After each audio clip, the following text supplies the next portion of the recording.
Est-ce que Kofi tanga boire biloko alia aibete kalia na famille biloko Kofi na saki ya usofa bimi libanda lelo ba boîte ngo libanda ya ko boîte bino bobwaki ya mère na ba valise ya tie na usofa. Oh là là, oh là là, oh là là. Saki ya mabe saki usofa soki ba changer ba sac c'est que ba sali bien pour faire que kozwa ngo na dignité to ngete ba te ba usofa pesa na France. Moi si nini pe wa kolinga mobali wa azwele mbanda zo humilier ya tika biloko ne na ndako. Réponse ka ya wana Bona basaki wana. C'est ya ngonde ezalaki. Ofifa ye bake ye izana biloko mususu papa na bango abana kopekisa ye pa yokaka te ofala ye mbaki na letante. Mwana alakisi yeke mamu yo sala eza soni. Yo ko empêcher ngate na fréquenter muto nga alingi na âge nga azana. Pour l'histoire de la majeure. Quand la Didi est indépendante, le roi Didi a eu pour faire combattre falité. Année la posa moi na yende à perdre le marché, à souffrir pour aller au signer par. Ah, ne dis pas ça. Donc pour faire combattre moi na yemoko. Moi on a bimisi na muchopo na ye. Ana posa moi na s'appauvrir pour aller au signer pardon. À combien plus forte raison Fanny? Donc c'est tout à fait normal qu'on fait l'infalité. Pour aller dans évolution batouté. C'est exactement ce qui s'est passé à la mairie de Paris concernant notre concert de l'hippodrome de Vincennes. Cela que vous savez. Ayant peur de ce concert, parce que ça aurait été le concert le plus mythique de l'histoire de la musique du Congo, ont amené ce même dossier à la mairie de Paris et les autorités de Paris n'avaient pas le choix de nous interdire, je dirais injustement, de chanter. Bango ba film na Fali non seulement sur le plan musical, ti na vie privée. Sur le roi bo film na yé réponse en personne, le quoi répondre à bino. Il faut la accepter que na puissant que bino. Kofi Olomide combien de fois il a mis la peau de banane aux autres artistes. Parce que le roi Nzamba protéger, annuler concert na pas ya vivre nan abongo. Nzamba mona ke fa bongo na nan. Albi Sindiaza légende, ce que le loba 3 sommes. Et pour na bango. Sindiaza légende. Pour na légende. couple na bango na légende. Quitte appart, Pichu kitenge appartement. Kote kandako, mpe kolukelo ndako kofutela toko somba, ezeli mosala na ye. Na yango, kokene mosika te. Contactez Bisso na 07 58 64 31 46 ou na 07 51 43 21 26. Quitte appart, Pichu kitenge appartement, yende kolo masolo. Pona kofutela, toko somba, kokoma propriétaire. Email dynamis119@gmail.com. Pichu Kitenge appartement. Contactez Pichu Kitenge sur le ligne bien sûr le somba ndako kitoko. Sur le somba appartement ya kitoko avec Pichu Kitenge kit appart pour zanda kuna yo kitoko. Na Île-de-France Mobimba. Location immobilier avec Pichu Kitenge kit appart. Si les allées massoler là kitoko. Parmi les bons, il y a le meilleur. Général Investment Service. Une société d'un Congolais aux capitaux 100% congolais. L'une des rares qui vous offre une gamme variée de services dans différents domaines. Nettoyage des façades des immeubles et de tout autre espace de vie. Dératisation, désinfection, désinsectisation. Production de papier hygiénique. Production de glaçons. Spécialiste en logistique. Spécialiste de l'immobilier. Boulangerie. Traitement des plaintes. Il met à votre disposition des camions-bennes pour l'évacuation des déchets et immondices. Le tout à des prix défiant toute concurrence. Contactez-nous au 085 090 19 99 ou au 082 79 92 076. Rendez-vous au boulevard du 30 juin, immeuble Virunga, appartement 6, premier niveau, Kinshasa, Gombe. GIS, le meilleur.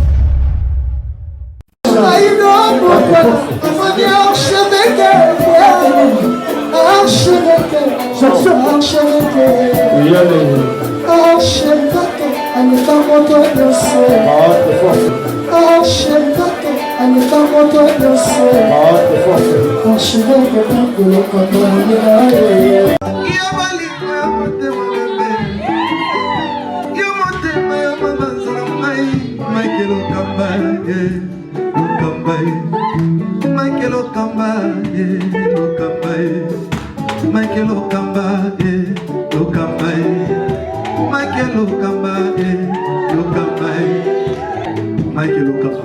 Au Monitigoyo, l'artiste, c'est l'improvisation. Na honoré dans l'émission. Africa Elengi TV, votre chaîne, l'incontournable, la star des chaînes.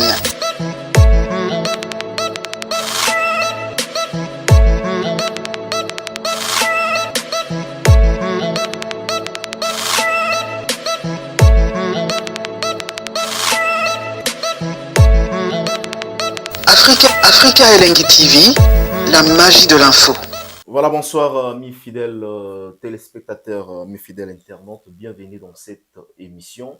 Je sais bien que vous êtes en train de suivre cette émission avec beaucoup d'attention et quant à moi, je vous demanderai tout simplement de rester connecté parce que vous aurez pas mal d'informations à travers cette émission. Mais comme vous le savez bien, cette émission a été toujours conçue par vous, une émission qui vous ressemble en même temps, une émission qui ne cesse toujours à vous donner des informations fiables et vérifiables autour de cette actualité politique. Nous allons parler évidemment sur les artistes musiciens congolais au Touyambi, na plateau comme qui Maître Steve Kambanga, en même temps journaliste d'investigation autour de par rapport à l'actualité récente na kati ya mboka na biso.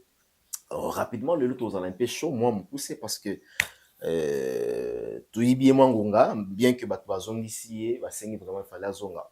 Maître Steve, bonjour, bonsoir. Bonjour archevêque Mike Lokamba, bonjour Richard Tessa, bonjour la grande équipe et Afrique Elengi. En tout cas, merci de nous inviter. Voilà, très bien. Santé déjà, ça va. Non, Dieu fait grâce, ça va, ça va. Voilà, entrée des jeunes à ligne avant tout quota, bateau, bateau occasion talayo. Tu leur diras quoi? Je leur dirais toujours que le peuple congolais, moi j'ai toujours eu cette idée, il y a un Lukambo cannabis soto lingango mingi. Moni déjà, je suis au moins heureux que le président enfin Ayambi Batuya Senko, na ya SCC pour un dialogue inclusif, bien que la PCP condition na que Kabila ayate nanga ayate pour bango ces conditions qui ouais. Kabila amona Kabila nanangate alors que bango ka ndp sous né à problème. Ah ouais.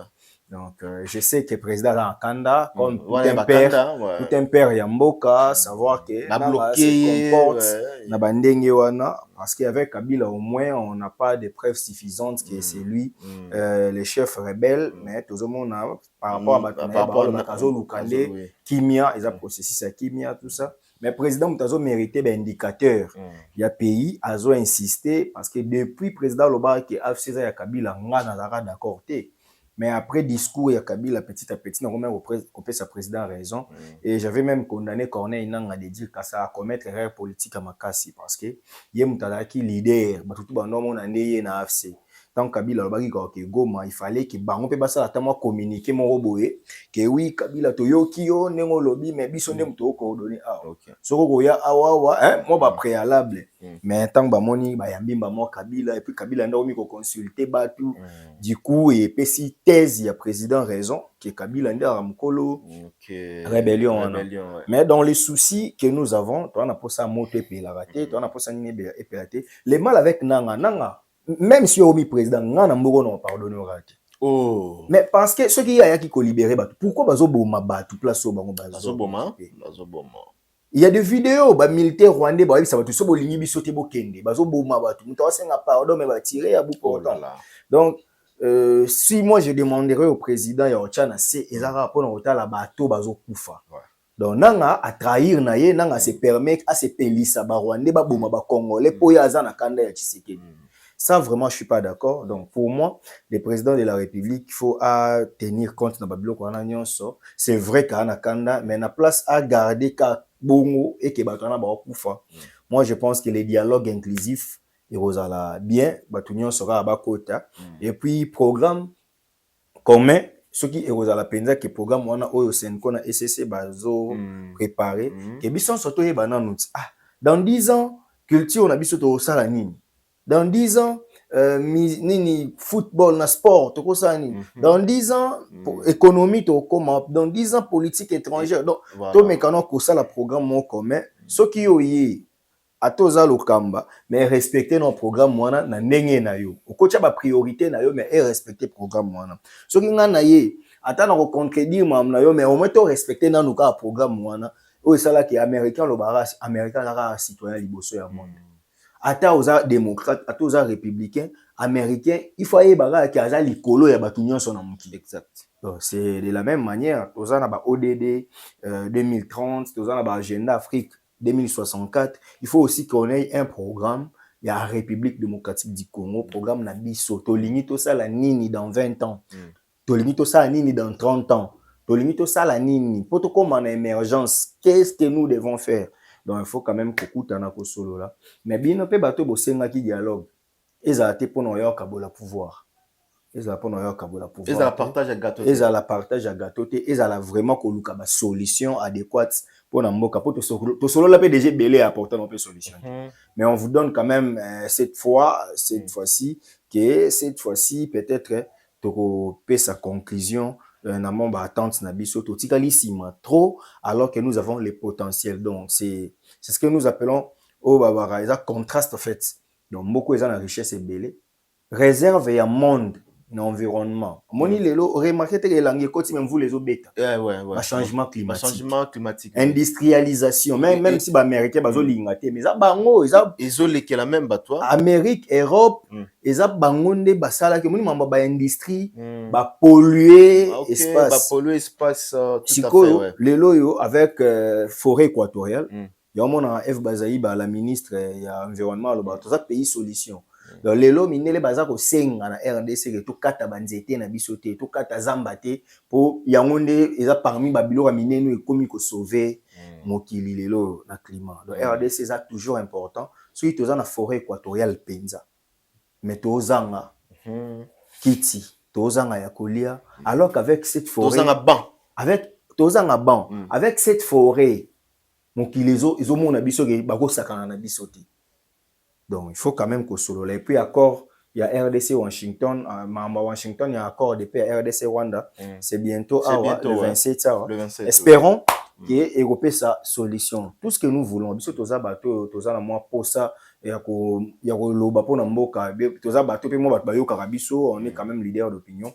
Les soucis, eza que République démocratique du Congo et que liboso neto ke na pe libanda okei. Ozongi po moni pe mboka no pe bien ezate que tango uti kuna tango okoma bo kitara na avion au sentir misère non nous devons quand même avancer normalement. Félicitations au président il a Kanda Angola oui à Kenda Angola sommet États-Unis Afrique bien que nga telemela biloko wana mais jusqu'ici nous n'avons pas le choix comment un pays moko akosangisa continent mobimba c'est ça au sommet France Afrique sommet États-Unis Afrique sommet Chine Afrique Russie Afrique na penza na d'accord non mais le quoi ça la marana no bongo les photos bandana programme oti tant to force to boya ba biloko wana azana Angola pour na sommet wana États-Unis Afrique. Alors rapidement qu'en est-il maintenant avec les dossiers de Mutamba parce que baté belé bazoé baté est-ce que batiki na ba réseaux sociaux tant comme on a que non Mutamba l'homme fort bazongisi et pas président de la République et tambola vraiment bon alors to komi wapi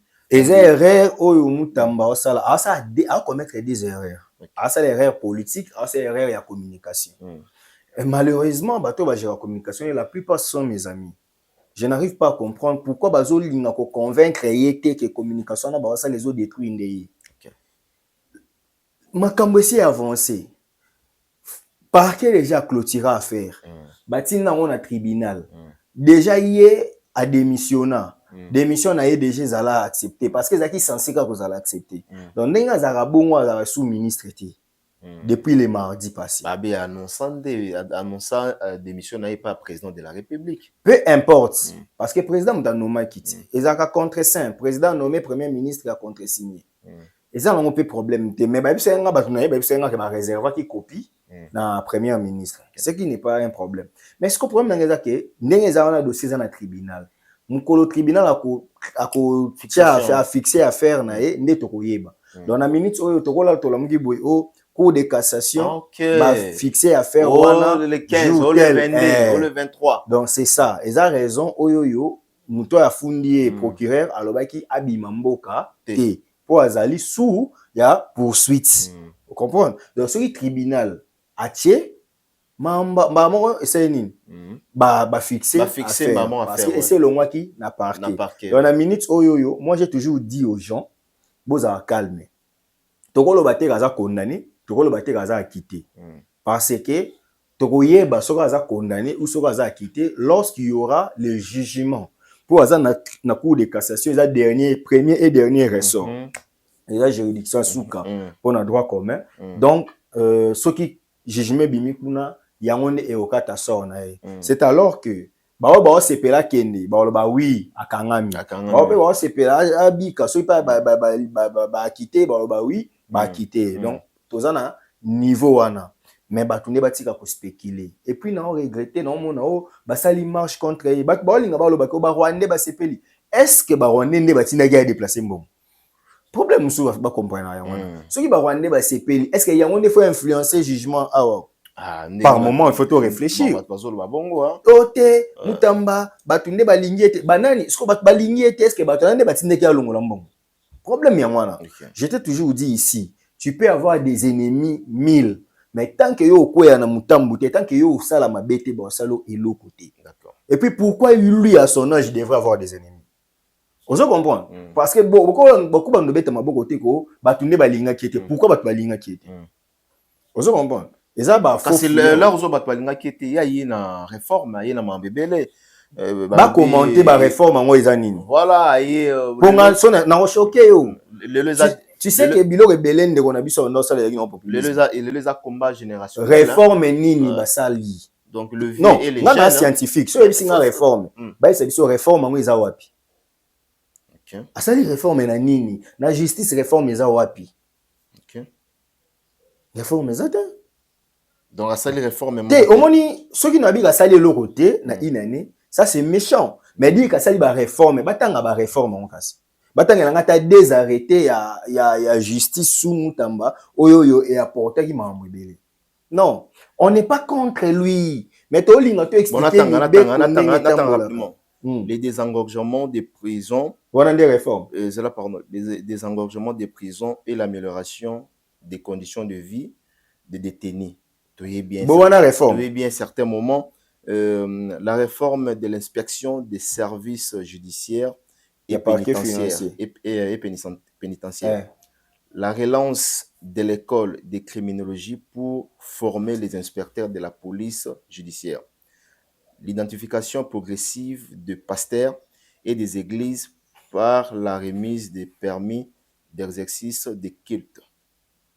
Ils ont réforme. OK. Ils ont réforme. Il y a une relance. C'est que l'eau est non? Ce qu'on relance l'eau, c'est que les ala qui n'a une défaillance. Donc les abo, ce qu'on repeindre ndako, c'est que l'eau autoninda.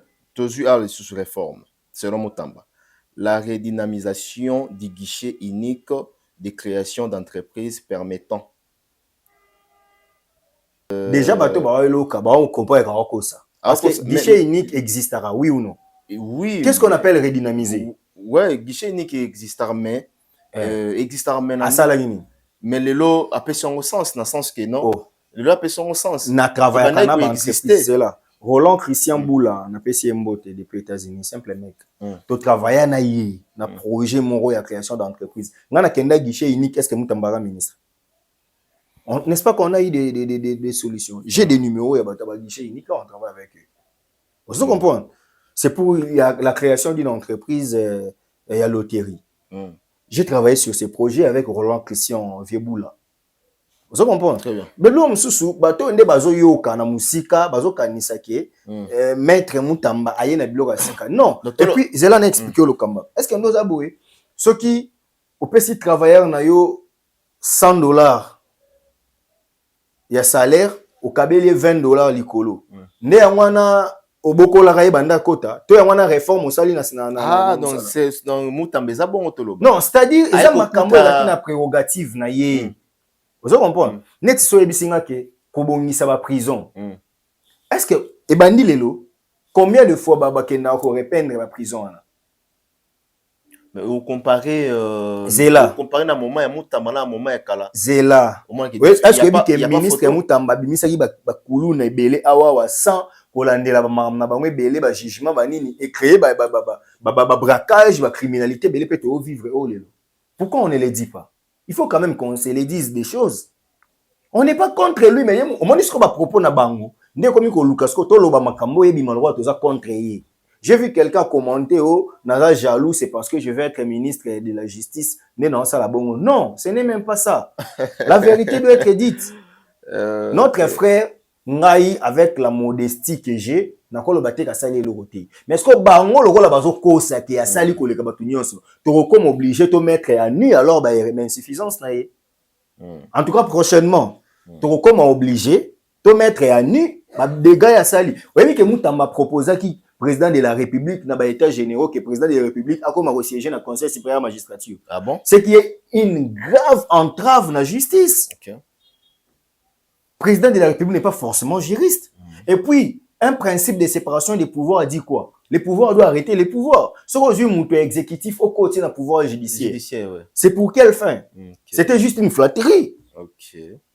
Parce que ceux qui te lobby bongo, est-ce que Baza contre y est-ce que les gens connaissent que Mutamba Linga cause sa président comme on a décision de la justice? Ce qui n'est pas le cas. C'est la raison pour laquelle Batune Bazo espérer que le président lobby a démissionné. C'est faux. Le principe veut que lorsqu'un ministre est poursuivi, a démissionné non, parce qu'il ne peut pas comparaître dans galon. Il faut comparaître comme citoyen normal, respectant les principes d'égalité de la justice. Ah, pourquoi les gens ne veulent pas la paix? D'accord. Alors, toujours à dernier virage,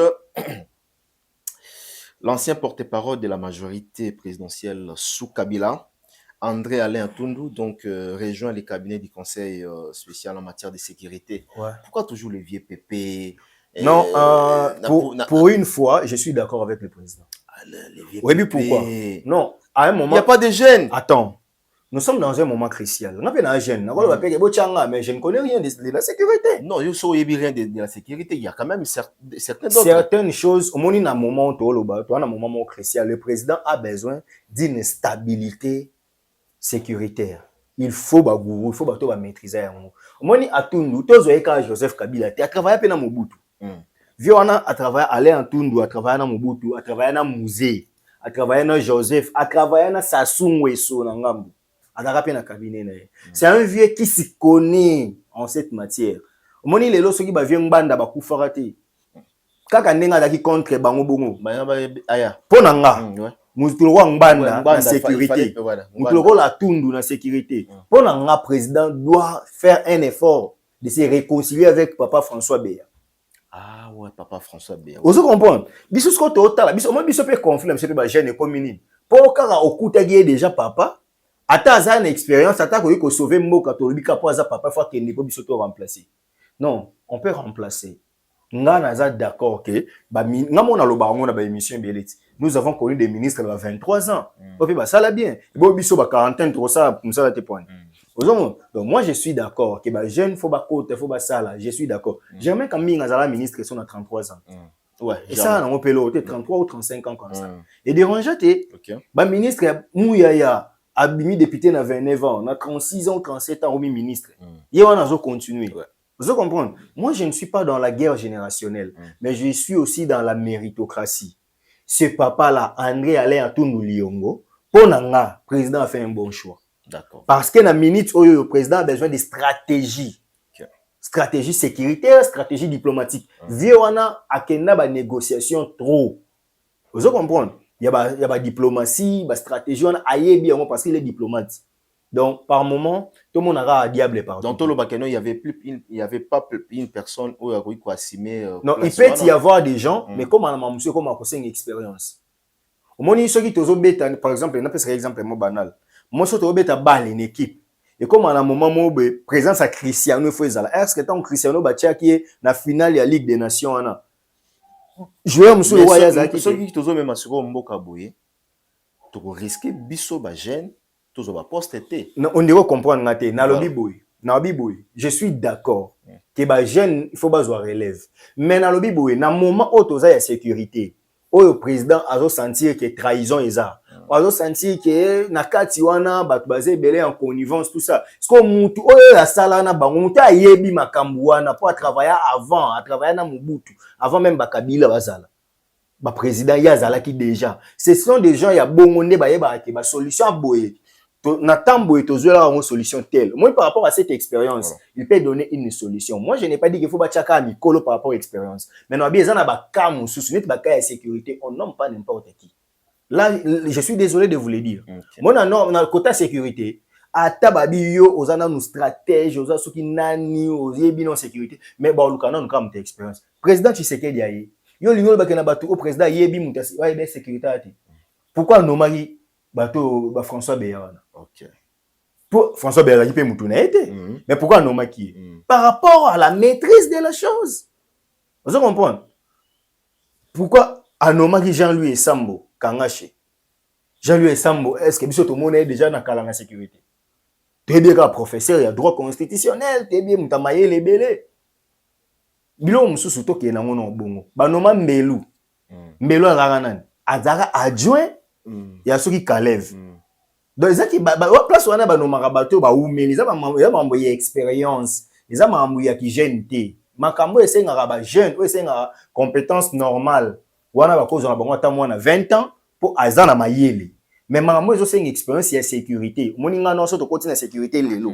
Et c'est ngabso tam sous 20 ans pour te maîtriser pour te comment na ba sommet. D'accord. On ne s'improvise pas dans maman sécurité. Très très bien, mais toujours l'ingapé renouvellement de la classe politique. Wana olobi classe politique mais auto obeta sur la sécurité. D'accord. Très bien. Dans la classe politique, je suis d'accord avec toi. Okay. Qu'il faut ba jeune ba exercer mais la sécurité, ils ont senga ba expérimenter. Wana eza politique té. D'accord. Wana eza expérience, wana eza sécurité. C'est la sûreté. Kuna ils ont senga ba o baza expérimenter. Ya wana lobi nga. Naza d'accord na choix wana. Voilà. Très très bien. Tu n'es pas solo Mamamboka en tout cas ebélé avec Steve Kambanga. Mais faut tenir à temps. Il faut tout tikaye puis alors comment ça là. Alors rapidement tu changer chapitre. Hein, okay. Et parlons de l'actualité il y a musique hein tout le monde. Tout le monde vidéo mon isotambola, il y a une vidéo dans laquelle tout le monde dit d'histoire d'Aïda Mpiana. OK. Baza esigamo ko basal vidéo. Mais tout le monde va l'obiter. Bazali na concert ya Beyoncé. Concert ya Beyoncé. Dans Stade de France. Oui. Le message est pas monsieur Kofi. Et ça le message vidéo là. Message est là que moi na ya tellement épanoui, moi na lingi okota na ba bêtise na été. Yé lokola linga koza en conflit na batu nyonso. Moi na zebisa yeke en tout cas, nga mambo na talinga te, moi je vis ma vie. Vous comprenez? Parce que Kofi Faye bake yé izana bilo mususu papa na bango. Abana ko pekisa ye pa yo kakate. O fala yembaki na l'étante. OK. Ezana bilo mususu ba pekisa pe. Bilo mo très important. Ezana bilo mususu oyo papa na bango pekisa ye. Apekisa Kofi. Anto ayokate. Anto ayoka bilo mususu te pa na bango. Je ne pense pas que il est papa bango za musicien. Mais vidéo on a apparemment et pourquoi Bimika dans un moment où il conflit ta conflit avec JB Piana et surtout que audio ya Kofi ndenge circule na réseau. Si bitima to moni bango ensemble. C'est ça la communication. Mais on a bandeli. Moi na la kiseki mamu yo ça les a soni. Yo ko empêcher ngate na fréquenter muto nga lingi na age nga za na ngo. Pour l'histoire za de majeur. D'accord. Ko faire au pays c'est ça mambo ya alinité. Moi na a un problème na JBT. Et puis na lobaki likamba moral. L'histoire na ko télé na JB ba kangi photo ba to ba na bango ba touté. Jiba na moral à mabete. Et bon bata moral mabe bazala. Oh papa, eza mutu moso monieka abenga ka mwasi na téléphone ko mi ko baye. Kasi ndenge bata kolaye, on que na kati peut-être l'apparence est trompée. Francis Kakonde paix à son âme. Francis Kakonde paix à son âme ayamba emene paix à son âme emene ya beta lisolo ya mwasi nae. Abi meilleur ami na no meme akelia badi, mais la femme voulait venger babima na Kofi. Il y a Botaï, na Côte d'Ivoire, tout ça. Est-ce que maman ne peut pas solo bien qui c'est l'un des artistes et musiciens congolais avec un franc parler qui ne connaît pas qu'il est à d'Ivoire ça Kiza Kofi. Ça, je ne vais pas crucifier Kofi. Mais je vais quand même parler de la probité morale également. Pourquoi lui, à mon avis, on a tout une question, on a tout une émission. Est-ce que quand il y a des bassales à Mabé, il y a ses reproches à l'autre côté? Il a répondu, hein, il a répondu oui. Il y a des moutoumala moukolé kabatu. Il y a des moutoumala moukolé kabatu tout, donc à part. Mais faki pas te yenda mi bete la tolo. Faki bisoni to constater il y a moutoumala mouti. Tant il y a une autre temps à Jibewana, est-ce que Jibatanga a combiné Jibaloba mamne? Ne y a provoqué qui Jibewana. Ce qui Jiba zo ni sérieux. Tolonga tolo bani que la riposte ya Jibende leki makasi. Bando bando monte Jiba va ni calme. Ouais, amona toujours na zolata na hein, zolata. Donc, il y a des distances à la qui s'y parle. Donc, des distances à TI papa na bango. Que yo osa dépassé par les événements. Mais ngai, nazana on attend. Donc, atigela moi en étant, moi na ça m'a bien. Tu regardes on a des distances. A posté na ba story na e, un peu sur Taliango. A posté nzembo ya Fali, nzembo ya Fali Poupa. Et c'était droit chemin. Na moi des distances a posté yango na ba Instagram, partout. Zolobanini, mon petit de stone côté à caractère, côté à comportement, apparemment, Batolo Baraza Tuti, ça n'a respecté envers papa. Hein, mais c'est tout à fait normal. Bah, moi, on est face à double, papa. Parce que si on est face à double, c'est que des stone à Kubo, ma papa. Ils ont tout là. Pour faire yo kaba. Parce que n'a informé l'obésité ben d'abika entre Mama Rifa et Didi Stone, bah clash, pas pique. Ce qu'on a question à Mama Rifa, est-ce qu'il y a pas Didi Stone ou on a bien été à moi aussi? Pourquoi sentimental, azara sentimental boy? Voilà. Pour yozo kota ba clash yaya na yo na mwana ye. Ozo bosana ke un jour bango ba obongisa sko yo sko so moi. Pour moi na etinga bungu. Yo ta mo so ya lisu na nzala ngana. Ko fa na bande ko beleti. Pour ndika Mama Rifa muta kota ba clash ne. Mama Rifa ibsanga déjà na ya ko finanga te. Na ya ninga ko ba simba kofite. C'est tout à fait normal. Ba simba makila na makila kofi. Bo Didi Stone, sko Didi Stone za biologique. Oh. Batika biloko wana moni Didi na lobaki en émission na yo Kofi a se trompa qui dire que Didi Stone il fallait zo linga zo succès na Didi Stone tant il fallait ça la droit chemin Didi Stone n'avait que sur 8 ans fallait banda succès leloté Didi Stone a okolo mo na fali na succès fallait sali droit chemin a sali arsenal de belles mélodies a sali power a sali libre parcours a sali tokos 1 a sali contrôle tokos des formule 7 Didi Stone a okolo mo na fali et puis bakutanara sur le plan professionnel sikoyo nga na ye ko développer idée na bi Kofi aza ba genre ba papa oyo soki azoyo kana tena mwana ali mwana na souffrir sikoyo le roi Didi Stone aza ambassadrice ya babiloko ba marque belé o bakutana na fali abi ke fali est influent soki a fali mal à l'aise pour na mwana fali alo ba bon akoyebisa par exemple ba entreprise ba kutana nga soki na oya bobenga mwana na te pour papa na ya linga te comme ça Didi Stone a perdre ba contrat a comme mpiaka tant a comme mpiaka on obligé azongela papa pour papa pese mbongo lokola Didi aza indépendante lokola Didi oluka mbongo ko faire combattre falité ane na posa mwana yende a perdre ba marché a souffrir pour aya ko sengi par ne dis pas ça donc pour faire combattre mwana na yemoko selon Steve mais yo moko moniteur logique na nga na lobby pour yo ebi ke mwana yo bakutana na fali na musala yo sota ngozo boya c'est-à-dire ozo pousser fali aloba ke mwana ya ratete ayibisa ba marque ba kolo cop wana non loko papa bango alinginga te ngai nazana bino mais ye ayati nana wa perdre mbongo Didi Stone te Didi Stone parce que objectif à papa na mambane ezani pour to tikalo mona te Didi Stone na fali na bar o ba poster loko mo na boîte o ba bima na hotel mo te to kuta bango kaka so il photo bimi c'est que photo ne la kana musala parce que tant il y a lingi ba kuta na te na musala c'est moi na ko ma chômeur moi na zanga ba contrat non OK dans combattre moi OK aza posa mwana azanga mbongo mwana ya ko senga papa aloba ne yo sakana ngina ngai yo bandoko traîner na bana JB na mona ki o posta ki droit chemin allez senga pardon voilà or un papa akoki ko sengisa mwana pardon na bolingo et non na kolakisa haine parce que c'est son propre sang ce que ba tuba neti boy ça va nous déranger encore mona Kofi ko ina fali parce que moi no abimisi na muchopo na ye ana posa mwana na s'appauvrir pour yo senga pardon. À combien plus forte raison Fanny? Donc c'est tout à fait normal qu'on fait l'inga falité. Pour alinga évolution batouté. Tara matumi balé au bazala pembe ni nainda au combattre bon. Fallu le rôle émerger au lekaye azo combattre Fali. Moi na naya boti le rôle azo émerger. lelo mwana kota tapis rouge ko faire mata tapis rouge te mais affaire moi na eza mambo ya été poison émerger papa a jui yo koza na okoza en conflit mais okoza en conflit na mwana yo motika ya évoluer mais to yebiza histoire eza mambo ya na bango ya famille nde sali que nde ya mwana esengi ko bando luka obebisela mwana ba contrat abebisi déjà contrat wa mais na lobi tango azoloba kaza posa omoni na falite yo kasi fali na didiston na vlisco so ba telemi boye nani ako influencer makasi c'est fali alors so fali apesi loi papa bango alingi ete aza pembe na nga akoya et yoka fali parce que nani wabima perdant c'est la fille qui sera perdante donc Kofi combat sa propre fille. D'accord.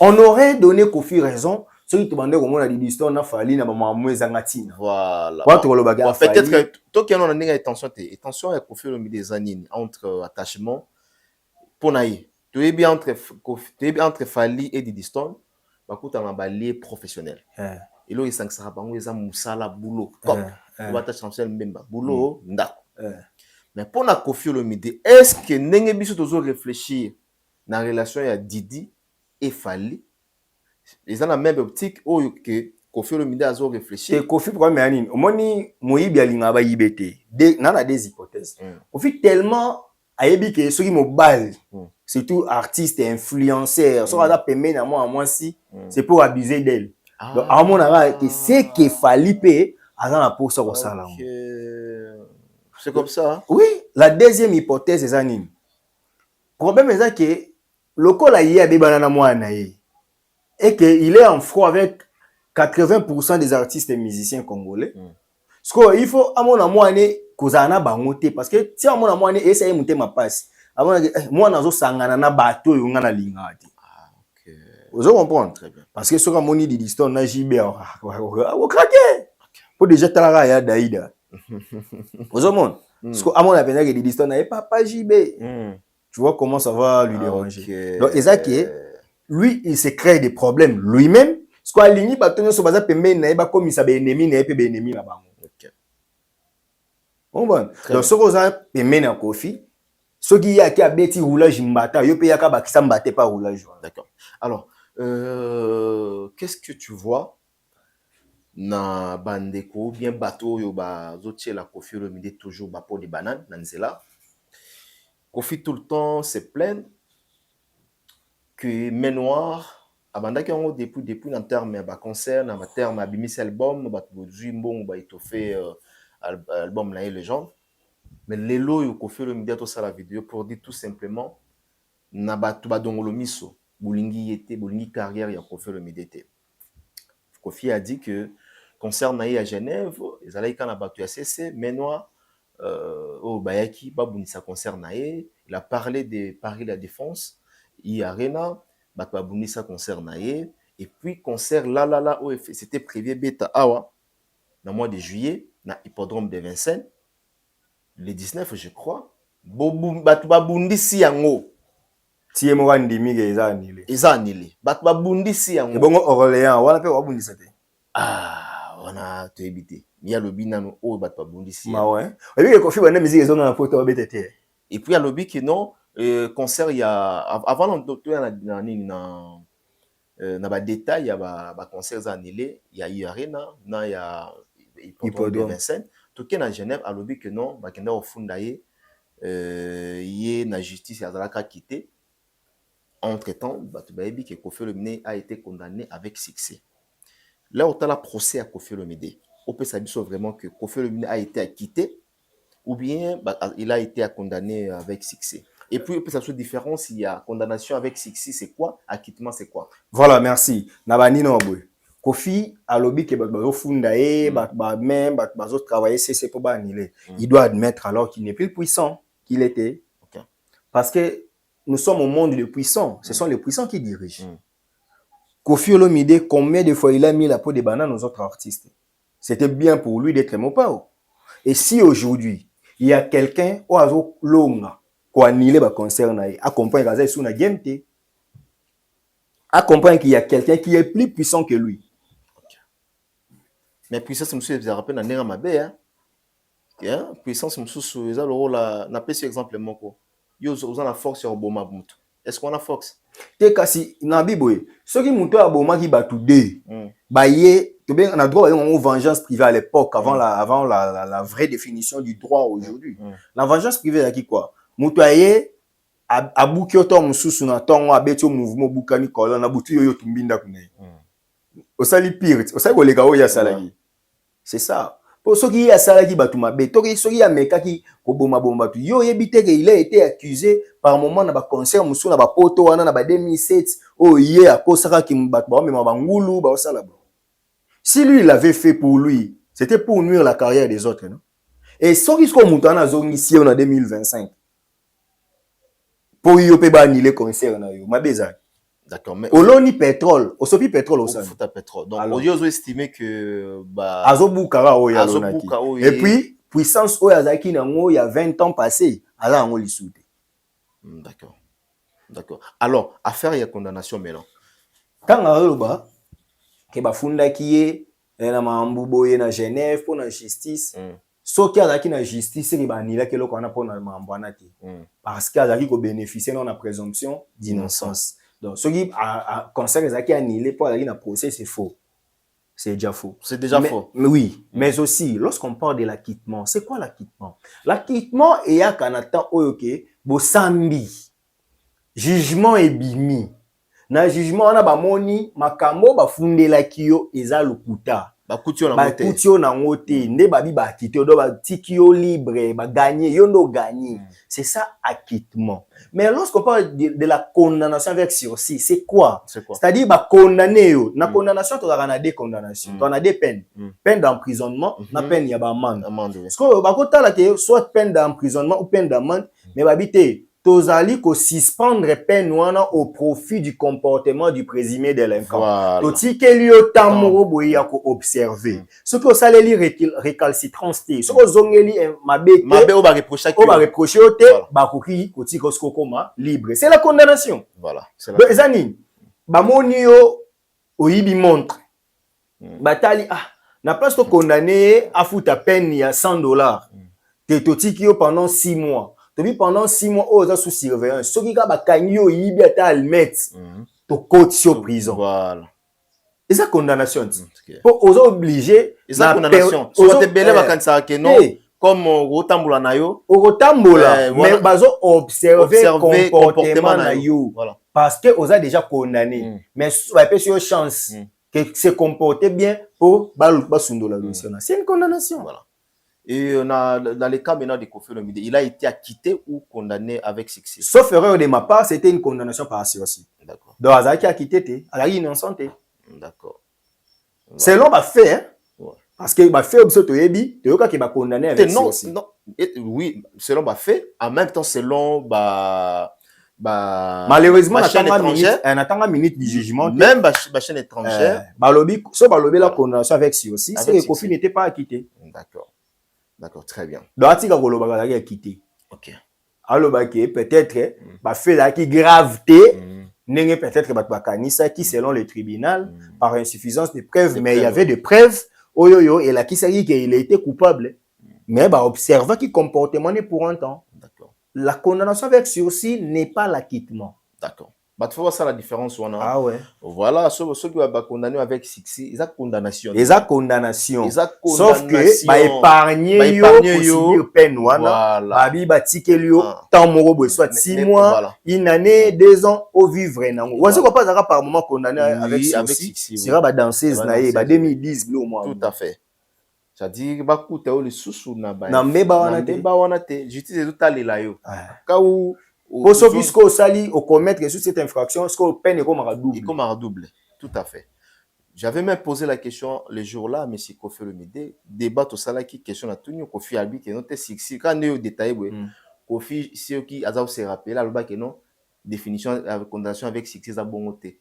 Vidéo n'a rien Ah bon. Non, je me base quand on a droit. Ça va détail oyo. Ils ont ben d'habitude je me rappelle c'était dans mon fleury hein. Moi je me base avec les éléments de droit. D'accord. Ce qui a ébi élément mususu yenda relaxa biso. Na biso to yebi que condamnation avec si aussi.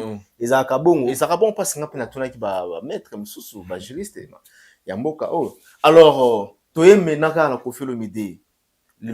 hippodrome avant to ya ma sous hippodrome na ils annulé vous monter que zo déranger te nga yeba ki ngo ina avant na loba on émission na reza na ngo pour faire le bac eza dernière et oui aux la dernière concert il y a vu naïe après 25 ans en Europe tala lelo place to komi na ngo c'est-à-dire vu na c'est ça na poso boma fali pardon Kofi avant te ya loba ki eza dernier concert donc il raté c'est va vivre non pour y aller nga kufa avant point nana zo luka muta Kofi Olomide oye moko alobaki ke yo ebisinga alobaki ni eza dernier concert ouais ouais bon siko lo wa nzamba protéger annulé concert na po ya vivre non abongwana nzamba amona ke fa bongwana non pour ça beta nganga musali nga kufa mbamba et la vidéo on a dans son ensemble au moni Kofi Olomide ndengini na sortie médiatique non j'ai vu quelqu'un qui utilise ironie socratique en fait il fait semblant à moi très abattu tout ça mais en réalité moi j'avais dit ça il y a une année na plateau na yo que concert wana abi l'embaraté abi basali be pour bangisa ye même la dernière souffle na ye donc yé mais il y a lobby que mutu moi za puissant mutazo annulé parce qu'on a Orléans peso pe ba annulé ba annulé ka babangisa ka ye rien ne lui a dit babangisa été na Paris la Défense Arena abi bon na banga te na ke hippodrome sous ba annulé qu'est-ce qui prouve que na Orléans habite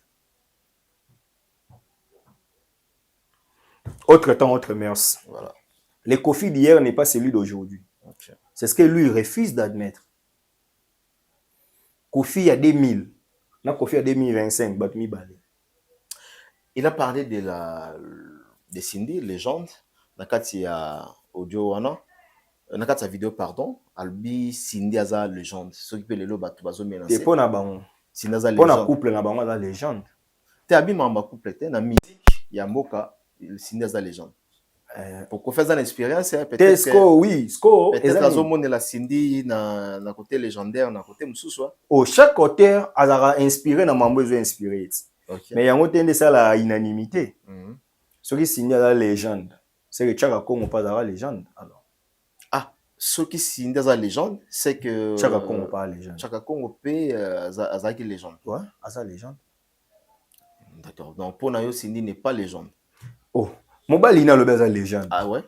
Président na ye ya orchestre lobe za légende. Aza légende tant mususu ya quartier latin. Pour tout le monde ya travailler za comme moi sa patron. C'est normal aza légende. Donc tu vois les nango même na ba bureau au monde que te kasi légende ya ngwana aza légende pour na quartier latin. Et pour la musique congolaise te. D'accord, très bien. Ce qu'il fallait bata Kofi babi que il doit encore travailler pas comme une légende. Bongo Cindy mutata na nzembo te. So mi légende ndé. Yo bi nzembo Cindy. Ya yemoko te ya yemoko te mais ya Kofi nde o Cindy apesa aza légende d'interprétation oyo c'est aza légende d'interprétation bon peut-être a légende ba remix Kofi aza sérieux pour la chance la ngaya bomone c'est la linga te wana nze monete ya nzemba Kofi ikolo yako ya wonde sali légende soki iki ande sali Cindy légende siko nzembo fali Laurent Tambola éternellement. Parce que éternellement et ça lui fallait les gens de mais Ikia. Oba emana ba Jos na ba Gabana na ba nani ndé ça les gens. Non. Via linga kaka ba benga on masturbation intellectuelle. D'accord. Lelo aujourd'hui on traite Fally comme étant une ménoire dans nzela ya Kofi Olomide. Nathalie même a déclaration ya ba porte-parole je dirais, même ba communicateur certains. Ba lobi que mon toazan la sima ya ba annulation. Il y a complice, il y a complot, c'est Fally, c'est l'artiste Fally. Si tel est le cas, bravo à Fally. Pour Bango, ba film na Fally non seulement sur le plan musical, ti na vie privée. Parce que le roi film na yé pe réponse en personne, le roi répondre à bino. Te fala que sabino na puissant ke bino. Donc bo continuer au film na pe na nilara ba concert na bino. Ceux qui fallait zo nilé ba concert na bango. Fallait zo banga Kofi Olomide encore. Te azo banga été. Nkote ce qui est abongo pour bango bata Kofi babi ke Fally c'est que Fally azo la tsaba leki bango pour bino bo finga ya finga bino te bo finga mwasi bo finga bana bo finga boye bo afisha ka kutu na bato nyoso basala ke mabe sko ya sala ngote c'est que ya zo zo bino ka place ça bino passe makasi on bon no bino bo finga ya ozo ka côté oye ko swa bino nda osala mo c'est que ça bien partant ya ba maloba na bango soki ba accuser Fally c'est que Fally a ça y est ça Fally c'est que bango nyo sonde bazana ba finga Fally na soni po muto zo annuler concert na yo na poto mais yo le gaga o finga faut za mutama mabe D'accord. Comment le film puissant makasi bon. OK. Donc moto azangi so kimia. Donc tout le bapé concert à faire go la ningezaki annulé, ne baloba ipeka na moto a fali. Ce qui est fali c'est que fallait les bango nyonso na puissance. Donc ba film na Sony. D'accord. Dans l'empire du mal, il penait à solo. Oui, empire qui fait le mal. Oui, pourquoi on doit l'appeler empire qui fait le mal? Pourquoi? Bino bobandi ko luka bosa mabe na empire wana. Voilà. Parce que empire wana yo sa bino mabe. Ezaka lokwa ndengolo tolba. Ah, pour exemple mon. Oui, pas ngai. Richard. Oui, obukinga loboko. Ngana ye na tuminda. Tuminda kudo mbongo ni zaye na kati. Passeport na ba visa. Voilà. Ozomona. Donc ekei. Yangwana. OK. Non, si c'est la vengeance privée, moi je dis bravo à Fali. Ah d'accord. Parce que bino bozo finga ye, bino bozo dimne ba effort na ye, bino bo finga ka mwasi, bo finga ka bana, bino bo finga ka nyonso ya sala ka bo pesa na ba identité waza na ngote. Parce que hier azongi sila bino ni. Pour ça azongi ko finga bino bokokani. Il faut ça eloko eko sa bino pasi makasi. Akonda so batombi. Donc nyonso ekei. Okola na libanda ya papa. Nyonso ekei. Sko yo fingi mais yo sko bande ko espérer obeta na concert mon boye, yesko aya annuler concert wana. OK. C'est la lekio na makasi. D'accord. Et sikoyo, fallait le 2026 c'est demain. Et toke na nous toke 2026 c'est demain, c'est dit à quoi Fali na moni non, il paraît que Fali a flashé déjà Stade de France na chiffre romain. Ah, vous avez idée par non, rapport à ça? Ce qui est bongo c'est normal parce que batbanda loba. Et bien dans mon publication moi il y a ba page moi ba golo sexy nga fort. Babine. Bazo banga batali ce concert à Beyoncé na Stade de France. Babi en tout cas nous sommes obligés de soutenir ka moi na mboka pour somme oeza ba mon on dirait. Ah bon? Babi so is que le bana on l'aura tendance c'est la mairie qui gagne. Oh là. On batali boye. Donc babi somme. Ne ba moni Beyoncé beti Stade de Tondi. OK. Ba moni ba couloir éthical mais mona ya fali so ba se ba respecter ba réel on ba nini. Et tonda kité. Ba moni ba couloir. Na ngana lo ba pe bon mais natali concert à Beyoncé. Pour nini na ba concert ya bato mususu to landela ngo bongo te. So to moni ba couloir wana ba réel wana éthical. Ça exigeant te pour nani. Mais so eza ya fali. Il faut ba ba matali kola ba. Vous comprenez? Natali même concert moi ya nani rappeur moi américain. Autobeta pe na stade boye. C'est normal batika ngo pour na aération, pour na ba passage, comme comme ça dans la carte concert alinya bimana e. Alors les kaliko ba tout il faut banzela wana ezala. Mais ce qu'on a Congo quand c'est Fali qui fait bolingi faut ça la débordement ce qui ndengeni. 2026 c'est demain. Voilà. C'est-à-dire le stade de France wana et betama. Moi je souhaite qu'ils en juin. J'ai des souhaits. Je souhaite qu'ils en aient joint. Pourquoi ils tombent à 20 ans, et tombent à 20 ans dans la carrière solo. Pourquoi je suis en juin 2006? OK. Donc juin 2026, va couronner 20 ans de carrière dans le Stade de France. Ça c'est mon souhait. Deuxième souhait, il y a que album Ebima, et en a biloko oyasika et osala n'ampleur, biloko ane et au même batu dans le Stade de France. Secret a fallu à ba reine qui a formule 7 succès fou. Voilà. Sous-bassement, oui. Sous-bassement, Zalaki. Dans le baron même, hein. Par rapport à concert, Moussou. Pour bête aller le concert, il y a une nostalgie, papa. Yo, nzembo na souke, ça la succès, en 2008. Parce que Moutaki, moi, en 2000, en 25 ans. En 2000, tu as 8 ans. Donc, aïe, mamba. Aïe, mamba, yo, ebisa, moi, il y a 2000. Héros, yo. Aïe, mbela, yo, nzembo, il y a 2008. Ok. Ayo comme on a ma solo. Ouais. Mais ce qu'il y a 2025, ayebi penza ke mede ezobeta. Ayebi yango na kimukulu. C'est normal. Yango tozomo na Fali pour le moment, il est trop focus na studio. Oui. Azako. Mona ba finga ba sa nini yo sa ra vidéo zo seka. A travailler na. D'accord. Donc il doit travailler pour ça. Donc album Ebima. Et puis ça makambu et benda lissu et puis concert on a fait dans l'ambiance il y a sika biloko et puis non seulement dans l'ambiance il y a sika biloko tout fait dans la sika chorégraphie il y a sika donc et la penza biloko sika voilà et on a 2026 c'est demain donc toza lelo et juin 2025 pourtant on bête fallait abouler bien wana na ndenge na biso abouler bien pourquoi abouler bien ce qu'il fallait bête à Stade de France en 2025 et bien ils aura ba répétition biloko oui. Faut même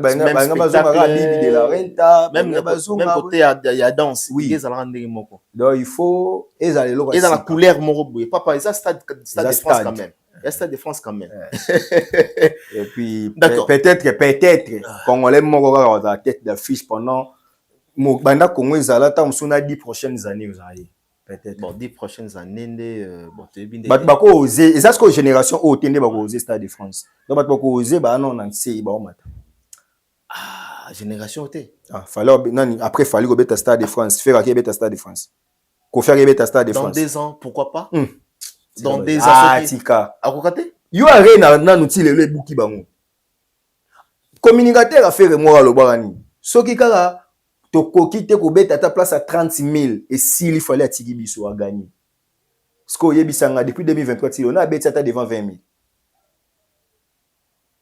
oh atika bango papa faire Paris la défense annulé Kofi Paris la défense annulé ce qu'on a Soleil Mtayo beta Paris la défense on Paris la défense à 24 si ko 40,000 places nan ba me la paie mais motango habite 80,000 places naza coûte Clément et quoi ça appelle 50 ans pe mutaye mais je donne la chance la nouvelle génération dans le biboy boni bato ba oya sima bato nde ba sima ni ba beta dans 10 ans ba oyepe ko risquer aki ko beta Stade de France na ba congolais qui chasse après 10 ans ba congolais qui chasse d'accord pour Gims abunda auto beta abeti to betete ba bande ko anila na Stade de France déjà beta déjà beta soki sko Gims a beta pour la congolais diaspora ba Nino déjà congolais ba kola na poto ba sali industrie française na musique c'est bon mais na ba congolais penza que akola awa amela ma ya lobo pa ki rap abeta guitare almaz guitare sèche wana Ezoatan. Très bien. Et Wabo Kelly Kofi Olomide Biloko, bon, selon même réseau, c'est quoi en fait le problème? Tout le monde a qui l'autre fois c'était avec maman Alia. Conflit à Kofi Alia Ezo Kedetiwa. Comment on a Biloko, on a réseaux sociaux, on a Basaki, on a d'abord ils ont reflété l'image et artiste était. T'as là le place Biloko commis.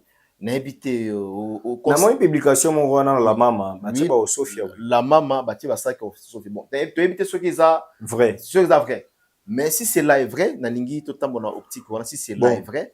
Le coup les gens ont une position. Moi, peut-être que ça va position claire. Si c'est là est vrai. Exact. Mais si c'est là est vrai, c'est le problème parce que maman Ali a maman les réseaux sociaux. Il y a moins de maman Ali a les réseaux sociaux. Récemment, on avait vu Babouaka Biloko on a bango Libanda. C'est tout à fait normal. So, on peut riposter. On va faire la réponse que moi, si ni nango o yandaku azana mobile nae, a se permettre à bomba biloko ya ex, hein, pendant des années. Ils ont raté. Moi, si ni pe wa olinga mobile yo azwele mbanda zo humilier ya tika biloko ne na ndako.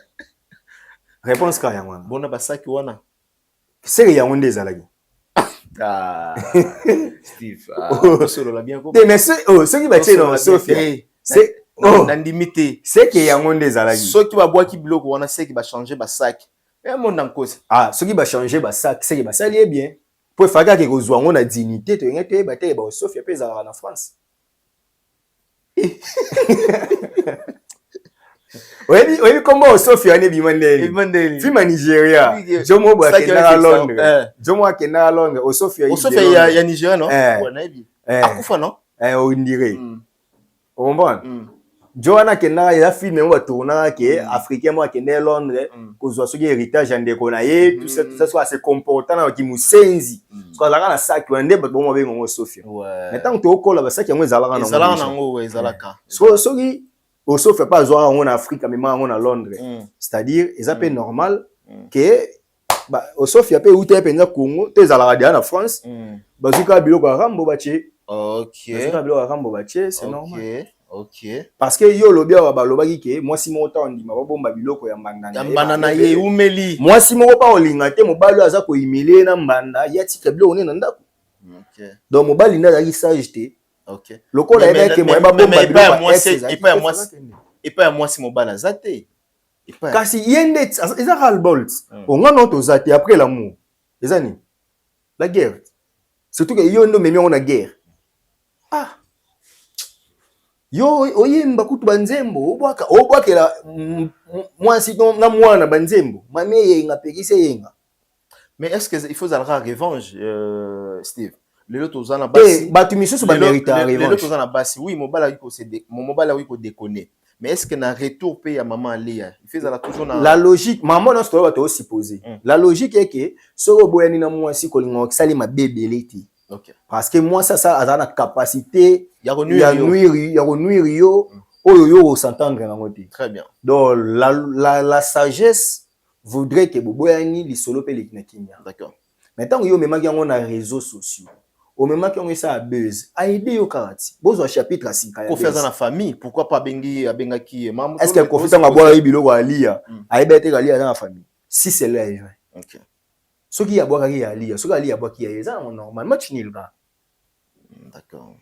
Si ko ya ye salika pas si présent na Sofia par rapport qui grand ou pas. Normalement. Ezaka ndenge pe baloba fala zo anile. Bino ko finge ya anile. Ya anile ouais. Donc bino boire ki ya mère na ba valise ya tie na Sofia. Oh là là, oh là là, oh là là, ah là là. Quand Dieu après l'amour, c'est la guerre. Et quand l'homme gère mal la guerre, ngaza ba ex copine na ngebele l'autre sola bien. D'accord. Pour anini, to kabwana mais on a gardé de bonnes relations. Exacte que poto zongana. Normalement, il faut. Mais relations ça vivre. Ali mosanga mabete poto sola bien. Ata ba ngba salma be so ya sa na boya. Mais ce que yo so même garder na guerre. Moi ça linga pe ba humilier ya trop tard. OK. Alors la capacité à renuire yo. Donc pour na yo Ali a été humilié tout le temps. Obabwaka biloko ne libanda. Ba yembela nzembo ye na mwana ye, mobali na ye na mbanda. Ah mama yenga. Pekise yenga. Oh ezala kombo ya distant. OK, mais nga na ebiso ka ke bango biso to yeba ke ngobongo. OK. Siko ya osani. OK. Donc Kofi Monda il s'agit na mangambo yo. D'accord, to komi nasuka il y a entretien na biso rapidement. Conseil nino opesa na grand mopa Kofi Olomide na maïmance ezali kokomela ye Kofi azotala yo Maître Steve Kofi Olomide na minicho yo atala kabiso wana vie na ngape na ayabi ke non ata Mike Mike atale kisi Steve azol bani ba vérité mais Mike a petit nanga. OK. Ye mo pa yebi na no Steve finga ite. Ayebi. Tolela opeka ngale. Kofi Olomide tenga na fa note nga pe na fa bien. Nga za na fa note mais na yebi ko ça un bon artiste un bon musicien. Bon, moi parenthèse kebi ke Kofi ana banzembo. Ata soto bendi banzembo na kala lelo ko dominer banzembo sika batebele. Te kasi banzembo nga sa ki remix simbite. Te na zo baboy. Beaucoup hippodrome na bibo échoué. Ba remix ne ça sali échoué.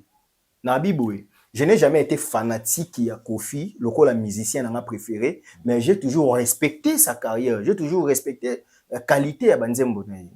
Vous avez peut-être la qualité.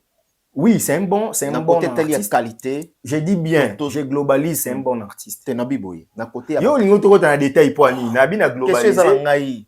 Azana Banzembo bien, azana ba album mais ça là ba succès, azana ba concert, azana na bina respecter carrière na. Nabo était toujours respecté côté qualité album qualité qualité artiste les autres aussi qu'on fait le milieu dans la place azaka parmi les artistes parmi kasi parmi les artistes ba ça musala bien donc tu es numéro 1 te bat au sol la Titanic oh yo compare JB na ko fait Titanic et Céline voilà album. Et sur le plan artistique, album, moi, Rose a meilleur album. Hein. Ah, bien sûr, oui, mais en global, avec. Parce qu'il y a un tobit, il y a un moment où tu es numéro 1 en Angaboui. Parce que yo, oui, qualité artistique, ils ont le droit chemin. Batu balobara te, pour eza Maïka, te, pour eza Suzy, te, pour eza ba musicien quartier la te babeta qui. Mais qualité à droit chemin. Mais qualité à Tokos. Qualité artistique. Ils ont l'album à Komoti. Au comparé, on a l'album il y a Kofi. Oui, qualité album à Papa Wemba. Zela, oui, album à Papa Wemba, Betarana, Peter Gabriel, on a bossé comme Wake Up. Wake Up, on a bossé comme album en haut. Il y a 93 boy. OK. OK. Ouais, Mba yo lele. Moi, en termes de qualité, il y a un épisode laisse-moi seulement respecter Kofi, étant que musicien. Donc, on dit misanga que qualité pour battre ça peut qualité baza. OK. Donc moi je respecte Kofi étant que musicien. S'il y a un conseil que je vais lui dire, monsieur Koffi Olomide. Donc, bon, bisotonga pendant la qualité mingi ya Koffi. Koffi. Et c'est normal. Et bah V12. Il faut bien comprendre le moko. Il faut comprendre le moko. Et puis que normalement ga be mtabota na ya ponani de ring malinga vite. Bah haut de gamme zela. Ba correct. Netinga na linga vite ti. Est-ce que epeki sa vite ko za balina foot? Voilà. Naza fan na vite ti, nga za supporter à vite ti hein. Bah pas de faux pas. Pas de problème. Donc, l'album est populaire à l'époque. Vous sentez pas la qualité. Si on a l'élo, vous avez la formule 7. Ou peut bobo la qualité. D'accord. Tout ça, on a contrôle. Tout ça, on a balle de match. Ou bobo la qualité. Tout ça, on a power. Tout ça, on a tokos. Bon, l'album est ça. Très bien. C'est un concert et pas à Koffi Olomide, il est temps pour vous de vous considérer comme un sage de la musique congolaise. Nous allons lancer un livre pour expliquer parcours sans polémique. Au long de l'année, qui Koffi a guerre. Koffi m'a expliqué tes débuts, apogée na yo, na lelo, réalisation, secret za kanini. Comme ça, tout le monde va s'inspirer. On va mettre le camarade fan na yo. Après qu'on s'inspire dans l'ouvrage joana, à zoaper ba stratégie. On se comprend. Hormis ça, on va commencer au conférencier.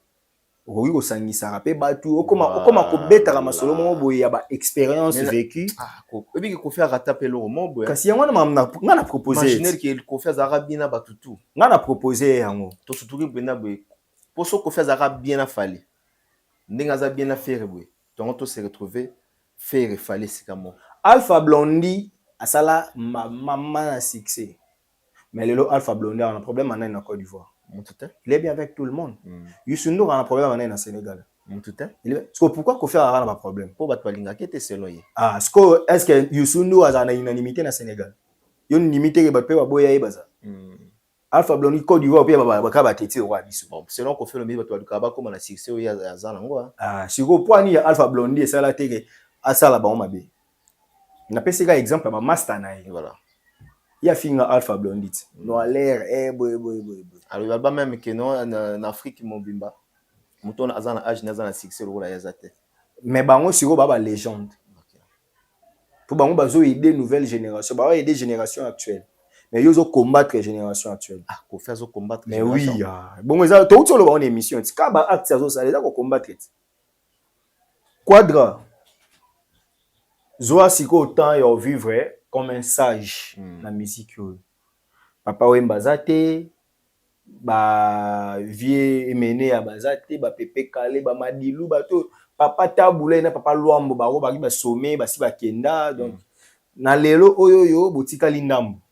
Botika ndambu mais na ndambu wana peut-être au bato ko considérer mingi za yo donc joie temps aujourd'hui penza petit na ready aussi bato le rôle ba waze ko ba Marie Paul mon génération na ba série 5 na ba début 6 wana bokoma bato bozala une source pona ba tu ya ba série 7 8 9 10 ah ouais et bozala important na place ya ko luka ka ki yo zalaka na kuswana na bitumba to ana besoin na yo côté mususu to ana besoin na yo comme expérimenter wazali ko expliquer expérience na ye et pas baleki ko lakisa bango nini ba sala po ba sala makambo minene parce que sala mambebele ya bien voilà sala mambebele ya bien ngai so lomlo e be na reprocher yo zaraki olinga mambo yo sala nozo kanso ko sala ngo lisu lelo yo na loba autre temps autre messe c'est-à-dire fallait qu'on fait azo vivre dans le monde illiso voilà nga problème na ngeza kake makambo yo sala ezo mériter respect mais yeba ke lelo ko sala ngo te po batu mususu déjà ba sala ngo baza d'accord mais na obité ke yo sala lelo côté na carrière to yo kana bien très bien ça clair hein ouais na respecta Koffi po yo beta Bercy et Tonda à l'époque 16 000 places tu étais le premier Congolais à le faire après ba wera ba JB ba eko beta ba papa wemba ba beti et les cas vous comprenez mais yeba que après 20 ans fallait aga beta encore arena et ça ka histoire surtout le bibongo to manquer oti surtout bi que fallait beta 40 000 places yo beta 16 000 places to manquer oti pourtant yo beta 16 000 places yo ndo za ka les premiers donc c'est dans ce sens là d'accord moi je ne peux pas vous manquer du respect parce que en âge oza mukolo et musicalement oza pas n'importe quel artiste mais il faut comprendre que tant wana ils a révolu Il faut sur au coma sage, au coma expérimenté, au pesa, au partager expérience na yo na balek. Conseil na nga ya mwana. Kofi Olomide ozala très grand, ceux qui au koti na panthéon ya ba géant, ya ba sage, que soko kufi na base. Po moniso kofi lelo po liwe ozwa biso nyonso. Soki lelo kofi okufi na ba état oyo za nango, batebele ba boyikote matanga. Mais soko okufi kofi, tasko yo moko ozaka na matanga tabulei. Tasko tabulei, nde batutu bazalaka. Le mot très important. Zwa siko matanga lutumba ndenge ezalaka. Po nini akomaki papa lutumba akomaki mutu nyonso oke consulter apesa maele. C'est ce que moi je souhaite de Kofi Olomide. Akufa na bezité. Akufa na bezité, akufa dignement parce que liwe koyakaka. Ata après 10 ans, pota ba na lo babwe na bité que quadra akufa na 2025. Na lo attaque na 2040, ata na 2050, ata na 2070, ata na 2100. Mais écoute, aye un Kofi, voilà, un Kofi respectueux et respecté. Que batunyo so pena ba quadra te. Tokenda pena mon fleury na e penza boye na okoma, biso li na okoma. Quadra, yebisa biso non. Tangu oyembaka Dieu voit tout. Inspiration utaka wapi. Oh non, c'était suite à ça. Ça na komi yango na kepe na komi pe msu ouvrage na s'inspirer ne loko wana. C'est ce qu'on veut de vous. D'accord. Et non yebisa biso ka été bazaka bana misala na nga. Faire ngam na futa ye, fali ngam na futa ye yango naza patron. Oh. Ba patron kala pe bazala kati. Mais muta mayela kala zala. Azarate. D'accord. Est-ce que Ebike, Sotobito Tangela Biso, l'homme le plus riche il y a 2004? Mais Socrate est bien. Socrate n'est bien. Maïe le bongo. Donc, Moutambo Makalazala, mais Moutamaï la tigala la seko. On a place de bête la biso que yon des patrons à Bango, la qui s'abiso que yon des sages. Parce que yon eu chance de vivre, que ça a plus de 30 ans, plus de 40 ans, na musique en Congo. D'accord. Donc moi je pense que côté on a to exploiter bien, que côté photo ya kaka ko critiquer ba propos na yo, ba actes na yo o ezama trop bien écrit. Merci en tout cas, nous sommes arrivés à la fin, mais prochainement tu reçois l'issue sous Maître Steve pour matière zalaki vraiment belé mais via temps il faut l'équipe Ngonga. Donc merci à Richard Onté, ça nous sommes obligés à 4 émissions. Merci à Richard Tessa Scan, merci à Bols Claude Joma, le grand Joma, Bols na invité na benga nani Mwalim, Mwalim, il y a des musulmans, le grand Mwalim, na PC vraiment à Bambote Juma Bols. On se retrouve prochainement. On a peut-être ceux qui les lobes remixer, mais ils allont bientôt les cannabis. Non, tous les cagas, Mbote na Mbote na Batutu, Mbote na Bande Konabiso, surtout Batala Kibiso du début jusqu'à la fin. On se retrouve prochainement pour un nouveau numéro. D'ici là, portez-vous bien. Bye bye.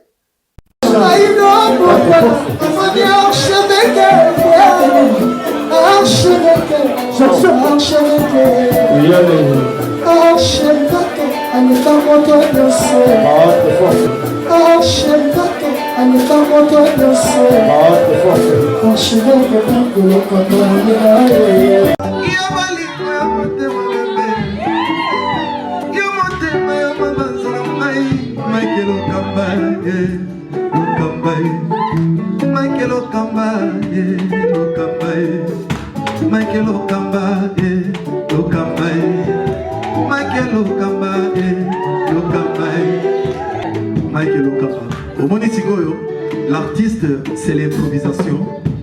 La honoré dans l'émission. Africa Elengi TV, votre chaîne, l'incontournable, la star des chaînes.